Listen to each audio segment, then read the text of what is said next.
Presidenti Amerikan Donald Trump ka rikthyer edhe një herë në vëmendje çështjen e Groenlandës, duke theksuar se ishulli duhet I përkas SBA-s në mënyrë që të mos aneksohet nga Kina apo Rusia në të ardhmen. Shefi I shtëpisë së bardhë nuk përjashtoi mundësinë e marrjes së Groenlandës me forcë nëse nuk arrihet një marrëveshje. Tani ne do të bëjmë diçka për Groenlandën, pavarësisht nëse u pëlqen apo jo, sepse nëse nuk e bëjmë, Rusia ose Kina do ta marrin Groenlandën. Dua një marrëveshje, por nëse nuk e bëjmë në mënyrën e lehtë, do ta bëjmë në mënyrën e vështirë. Gjatë fjalës së tij, Trump argumentoi se Groenlanda është e rrethuar nga nëndetëset ruse dhe kineze. Jam një tifoz I madh I Danimarkës, por ata nuk e zotërojnë ishullin.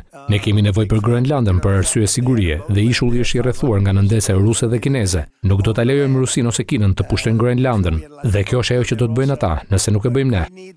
Ndërkaq, udhëheqësit e 5 partive politike të Groenlandës lëshuan një deklaratë ku thanë: "Nuk duam të jemi amerikan, nuk duam të jemi danez, duam të jemi groenlandez." Kjo çështje ka nxitur reagime të ashpra edhe nga liderët e tjerë europian, të cilët e konsiderojnë si të papranueshme kërkesën e Trump për marrjen e ishullit, qoftë me forcë apo me marrëveshje.